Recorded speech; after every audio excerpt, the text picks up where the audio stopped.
पहले स्वर्ण सिंह जी, आपसे मैं समझना चाहूंगा सर, जब हम इंटरनेशनल डिप्लोमेसी की बात करते हैं तो सर कब्जा शब्द एक बड़ा शब्द है, गंभीर शब्द है।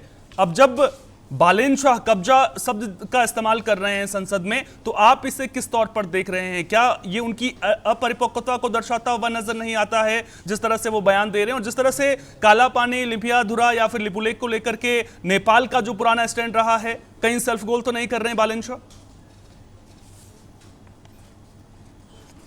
देखिए, जैसा बहुत बार कहा जा चुका है पहले से ही, ये प्रधानमंत्री बालन शाह का पहला एक तरह से भाषण था वहाँ की संसद में। और अक्सर उम्मीद होती है कि इस तरह से नए युवा नेता जब चुनकर आते हैं संसद में और खासकर प्रधानमंत्री बनते हैं, तो उनकी पहली जो भाषण है उसके लिए शायद बहुत अच्छे से तैयारी होती है और उसको बहुत प्रभावी तरीके से पेश किया जाता है।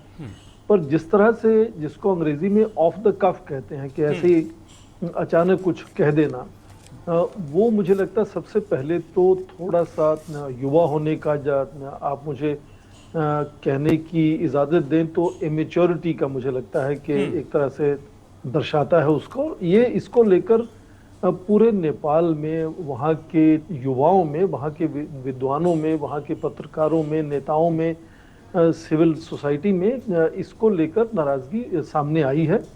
खासकर आप देखें, नेपाली कांग्रेस ने तो तत्काल कहा कि आपने जो कहा है इसको दस्तावेज दिखाकर हमें बताइए कि क्यों आपने ऐसे कहा। और उसी तरह से कम्युनिस्ट भी कह रहे हैं कि पूरा देश जो है वो आक्रोश में है इसको लेकर। तो पहले तो नेपाल में ही इसको लेकर नाराजगी है, भारत में भी ये नाराजगी का कारण हो सकता है। खासकर यदि आप बालन शाह के इतिहास में थोड़ा सा जाएं तो शायद उनका ये भाषण भारत को भी थोड़ा सा खराब लग सकता है, पर भारत का जो रिस्पांस है वो बहुत ही एक तरह से संयम से दिया गया। हमने उस भाषण का, कोई विदेश मंत्रालय ने जवाब नहीं दिया।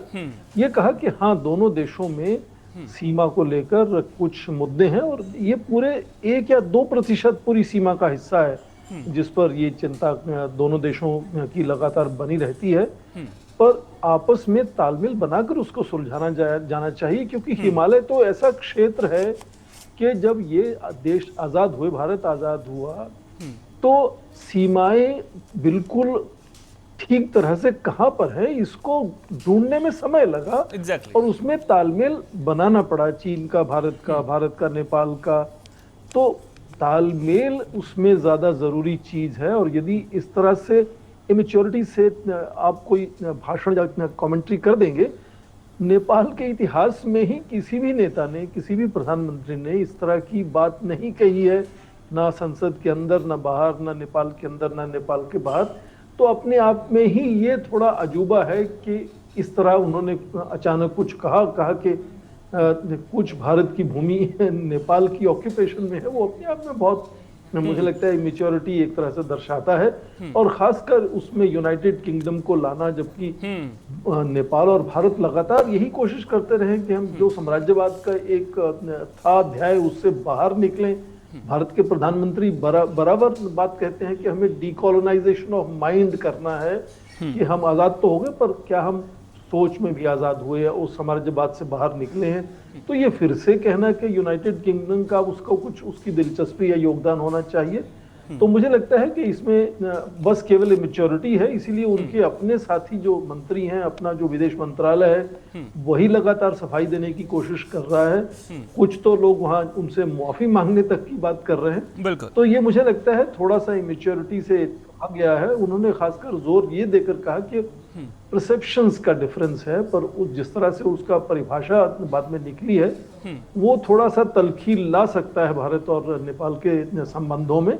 पर भारत की पूरी कोशिश है कि उससे कोई तल्खी का माहौल ना बने और तालमेल बेहतर हो और बातचीत से चीजों को सुलझाया जाए। बिल्कुल, बातचीत से रिश्तों को सुलझाया जाए, भारत की कोशिश हमेशा इससे यही रही है। इंजुना कार्की जी का मैं रुख अब करना चाहूंगा। मैम, अब देखिए, बालन शाह जी ने जो भाषण दिया संसद में, उसको लेकर के अब चर्चा हो रही है, और चर्चा काठमांडू से लेकर के दिल्ली तक हो रही है। मैम, आपसे मैं ये समझना चाहूंगा कि काठमांडू के गलियारों में किस तरह की बातचीत इस बयान के बाद हो रही है? अब विपक्ष पूरी तरह से हमलावर नजर आ रहा है बालन शाह पर, विदेश मंत्रालय को सफाई देनी पड़ रही है। अब जिस तरह से स्वर्ण सिंह जी ने भी बताया कि इमेच्योरिटी झलकती हुई नजर आती है, क्या कुछ बेहतर जवाब दे करके बच सकते थे बालन शाह यहाँ पर, या फिर जो एग्रेसिव अप्रोच है, या एक तरह से यूं कहें कि जो घरेलू राजनीति है उसमें वाहावाही लूटने के चक्कर में वो सेल्फ गोल करते हुए नजर आ रहे हैं?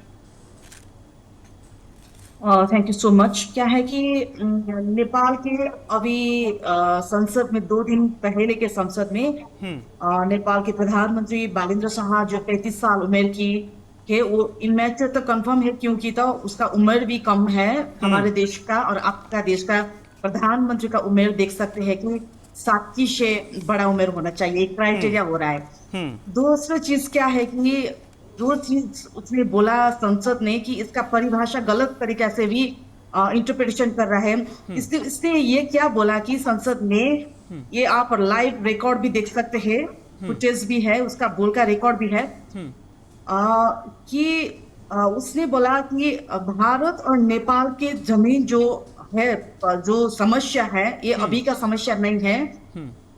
ये उसने बोला कि प्रधानमंत्री बालन शाह ने बोला कि प्रधानमंत्री होने के बाद मुझको भी पता चला कि हमने भी भारत का जमीन हड़प दिया और भारत ने भी हमारा जमीन में आपका अड्डा जमाया, और दोनों देश बीच का संबंध ऐसा है कि रोटी बेटी और सारे चीज अच्छा संबंध है। सिर्फ जमीन और सिर्फ बॉर्डर के नाम से हमारा संबंध खत्म नहीं कर सकते। इसके लिए हम दोनों देश डायलॉग के माध्यम से ये समस्या के सुलझाने के लिए